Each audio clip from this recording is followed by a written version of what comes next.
नमस्कार।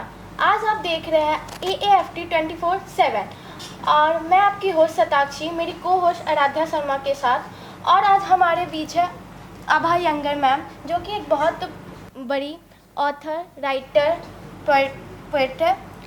तो मैम, मैं आपसे पहला सवाल ये पूछना चाहूँगी, साहित्य के बारे में आपका क्या कहना है?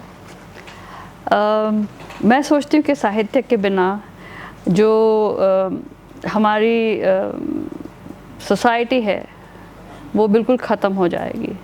अगर हमारे पास साहित्य नहीं है तो हमारा जीवन जैसे लगता है व्यर्थ है, क्योंकि हम कहाँ तक अपने जैसे साहित्य और लिटरेचर का मतलब ही यही है कि अपने ख्यालों को व्यक्त करना, चाहे आप उसको कहानी में व्यक्त करें, चाहे आप उसको कविता में व्यक्त करें, चाहे आप कोई आर्टिकल लिखें, आपने अपने मन की जो भावनाएं हैं वो व्यक्त करी हैं, वो लिटरेचर है। और उसी को पढ़ के फिर और लोग अपना वो आगे बढ़ते हैं। तो ये तो सदियों से चला आ रहा है। और उसके मतलब आप जैसे महाभारत और रामायण को ही देख लीजिए, है ना, वो मिथोलॉजी के पार्ट हैं, लेकिन वो भी रचनाएं हैं। तो ज़िंदगी में किसी तरह की रचना के बिना वो ज़िंदगी का महत्व ही नहीं रहता। तो लिटरेचर और साहित्य जिसे कहते हैं, उसका महत्व हमारे ज़िंदगी में बहुत ज़रूरी है, बहुत मायने रखता है। उसके बिना कोई भी कल्चर अगर उसको आपने ख़त्म करना है तो उसकी किताबें पहले ख़त्म करिए, उसकी रचनाएं पहले ख़त्म करिए। तो ज़रूरी है कि हम अगर ह्यूमन बीइंग्स हैं, अगर हम ह्यूमैनिटी में बिलीव करते हैं, तो हमें लिटरेचर को अपने साथ रखना ही है, उसे अपने ज़िंदगी का एक अहम हिस्सा बनाना है। मैम, मेरा क्वेश्चन आपसे ये है कि आपको लाइफ में पहली बार लिखने की प्रेरणा कहाँ से मिली? मैं तो बचपन से पढ़ाकू हूँ और किताबें पढ़ती रहती थी। और मुझे ये एडवांटेज था कि मेरे पिताजी जो थे वो इनकरेज करते थे बहुत, तो वो किताबें ला के देते थे, चाहे वो। और उन दिनों जब मैं पढ़ती थी तो कॉमिक्स को बोलते थे कॉमिक्स नहीं पढ़ा करो, तो कॉमिक्स भी ला के देते थे। और दोनों लैंग्वेजेस में, हिंदी में भी और अंग्रेज़ी में भी। हालांकि मैं कलकत्ता में थी उस समय, लेकिन ये किताबें जो ला के दे, तो मेरे ख्याल से वो एक इंस्पिरेशन था। लेकिन लिखने का जो है वो तो फैमिली में ही है, it's something in the genes वो कहते हैं। क्योंकि मेरे पिताजी भी लिखते थे, हालांकि वो लॉ बुक्स लिखते थे, और मैं खुद ये कहानियाँ लिखती हूँ, कविताएँ लिखती हूँ। और मेरी बेटी भी जर्नलिस्ट है, वो नॉन फिक्शन लिखती है। तो वो एक खून में जो होता है ना, वो तो है ही, वो तो सब मानते हैं। लेकिन ये है कि हाँ, अगर जो खून में है, अगर आपको प्रोत्साहन नहीं मिले तो वो फिर वहीं के वहीं रुक जाता है, वो आगे नहीं बढ़ता है।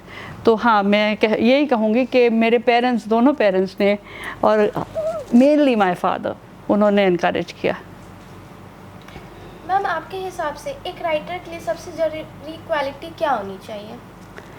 मेरे ख्याल से राइटर ही नहीं, राइटर को तो खैर पढ़ना ज़रूरी है, बिना पढ़े लिखे, बिना किताबें, हर किस्म की किताब पढ़ो। ज़रूरी नहीं है कि आपको एक तरह की किताब पढ़नी है, उसके बिना तो आप राइटर हो ही नहीं सकते, क्योंकि आपको लैंग्वेज कैसे समझ में आएगी, आपको अपने आप को व्यक्त करना कैसे आप सीखोगे।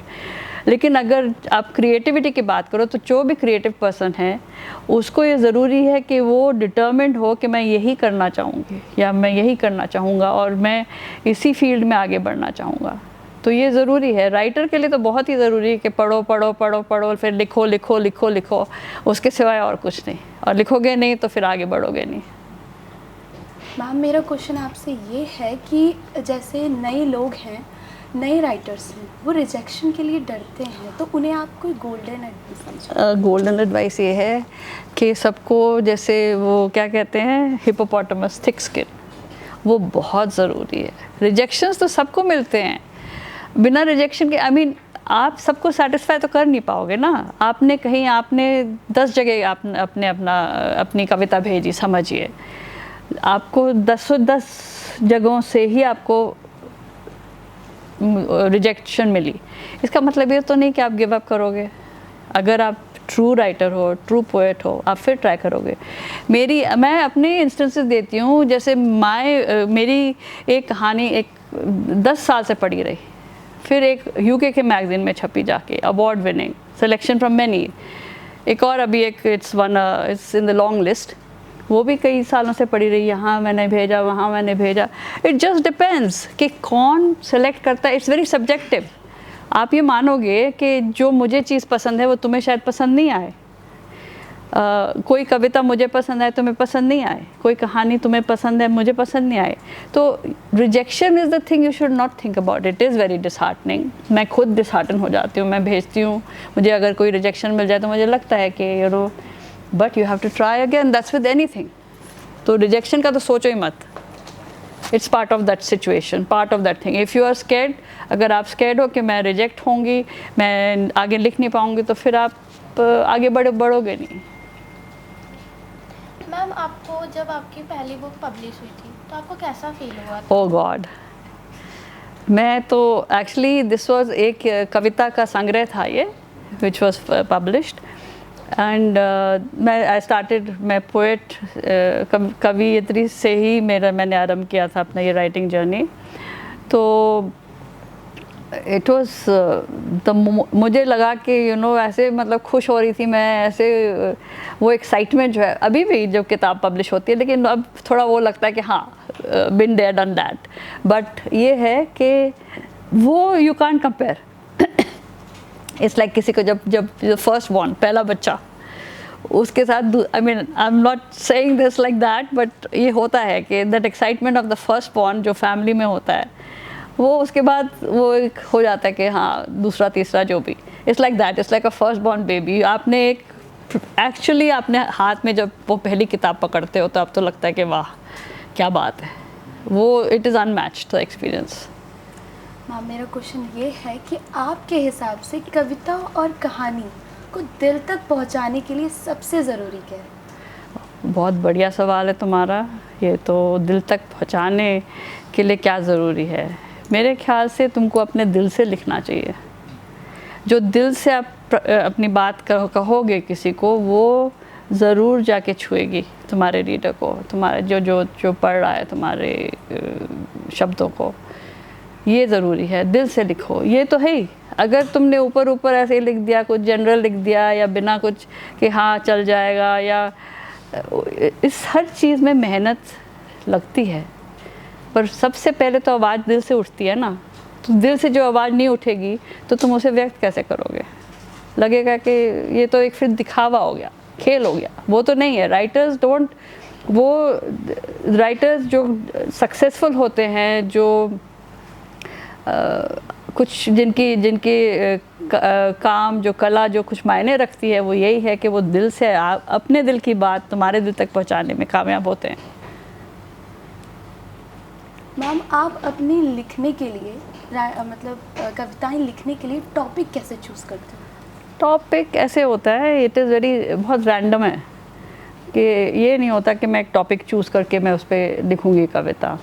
कभी ये होता है समटाइम्स, जैसे लगता है कि हाँ एक हादसा हुआ कहीं, तो मैं इसके ऊपर कुछ लिखना चाह रही हूँ क्योंकि ये मेरे को दर्द पहुँचा रहा है ये हादसा, या कुछ ऐसे जैसे। बट यूजुअली एक कुछ भी चीज़ हो सकती है। जैसे तुम फिल्म देखते देखते किसी ने कुछ जुमला छोड़ दिया, तो मैं वो उसके ऊपर उसको लेके लिख लिया, या कोई कविता पढ़ी उससे लिख लिया। कोई इट इज़ एवरीडे लाइफ। तुमको जो अपनी जो इंस्पिरेशन चाहिए वो तुम्हें रोज़मर्रा की ज़िंदगी में ही मिलेगी, तुम्हारी अपनी ज़िंदगी में ही मिलेगी, या लोगों की कहानियाँ जो तुम्हें मिल के बताते हैं उसमें मिलेगी। सो जो ज़रूरी बात ये है कि you have to sit and write. वो ज़रूरी है कि तुम लिखो। ये कहना कि मेरे को लिखने का मन है लेकिन मुझे समय नहीं मिल रहा, ये सब ये फिर ख्याली पुलाव जिसे कहते हैं। आपके फेवरेट ऑथर कौन? ओह, मेरी फेवरेट मैं ये बताऊंगी कि जब मैंने लगा कि किसी की किताब मैंने जो पढ़ी थी कि मेरे दिल को छुआ था, वो मैं I think I was in class 8, और वो थी हमारे टेक्स्ट बुक में थी, वो text to kill a mockingbird by Harper Lee. तो उसमें जो मैंने पढ़ा उस लड़की के बारे में और उसके पिताजी के बारे में, और जो एक शख्स है उसमें उसके बारे में, और ये पूरा जो होता है, और it is about southern America and black and white race and सब चीज़ें हैं, पर द वे उसमें जो लिखा है, अगर तुम लोगों ने नहीं पढ़ी तो पढ़ो। पता नहीं उसमें हिंदी का अनुवाद भी हुआ है कि नहीं, बट यू नीड अंग्रेज़ी में पढ़ो। सो वो किताब मुझे मतलब वो पहली किताब थी जिससे मैंने लगा के जो दिल को मेरे छू गई। And I was 13 years old, तो बहुत कम उम्र में ये हुआ। और उसके बाद तो कई किताबें हैं। एक है वो नॉन फिक्शन है, बीइंग मॉर्टल, वो है अतुल गवांडे की किताब। वो ये कहता है कि हमको ये एक्सेप्ट करना चाहिए कि death is a part of our life. ये नहीं कि वो मतलब डोंट हैंग ऑन, वो जो जिसको जाना है उसको जाने दो, वो एक्सेप्ट करो। तो वो भी मेरे लिए एक बहुत बड़ी चीज़ थी, बिकॉज जब यू नो व्हेन कोई तुम्हारे जो जैसे मेरे पिताजी जब जा रहे थे व्हेन ही वाज, तो मुझे लगा कि मैं किसी तरह पकड़े रहूँ उन्हें। वो खुद मतलब उनकी तबीयत ख़राब थी, बस मुझे लगा कि मैं किसी तरह उन्हें पकड़ के रखूँ। तो दैट वाज, वो गलत था, क्योंकि जिसका टाइम आ गया है जाने का वो हमें एक्सेप्ट करना है। तो ये पढ़ने के बाद बीइंग मॉर्टल अतुल गवांडे की किताब है। He is a surgeon actually in the US, है Indian of course, but Indian American जैसे कहते हैं। ऐसे कई किताबें। मैम, आप उन लोगों को क्या मैसेज देना चाहेंगे जो नए राइटर्स हैं और वो इंग्लिश की तरफ ज़्यादा बढ़ रहे हैं और हिंदी को छोड़ते जा रहे हैं? मैं कहती हूँ कि देखो, ये तो this is a language question. तो जिसमें तुम कंफर्टेबल हो पढ़ना, उसको पढ़ो। हिंदी को भी पढ़ो, अंग्रेज़ी अगर तुमको पढ़नी है तो वो भी पढ़ो। मैं तो दोनों पढ़ती हूँ। अब ये होता है कि जिसमें तुम ज़्यादा कंफर्टेबल हो तुम उसी को पढ़ोगे। अगर तुम हिंदी में कंफर्टेबल हो तुम हिंदी की किताब पढ़ोगे, तो वो तुम्हारी चॉइस है। मैं ये कहती हूँ अपनी चॉइस को क्यों बिगाड़ना।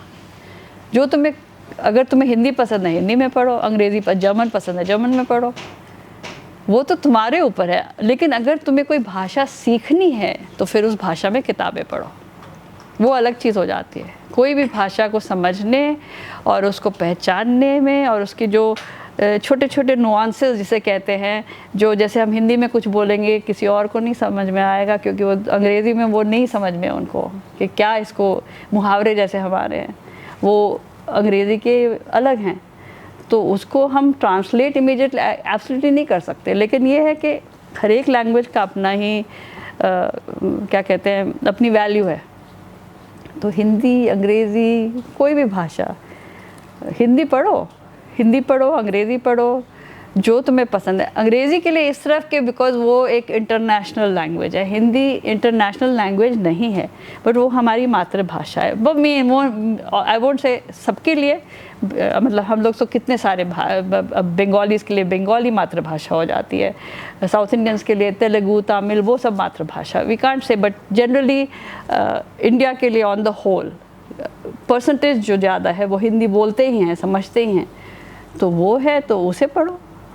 हमें तो उसको प्रोत्साहित, मतलब हमें लिटरेचर को एनकरेज करना है, प्रोत्साहन देना है, and that is only through whatever, जो भी लैंग्वेज में पढ़ो, कि हम पढ़ें और हम आगे लिखें और हम इसको कहानियाँ आगे लोगों को सुनाएं, किसी भी भाषा में सुनो।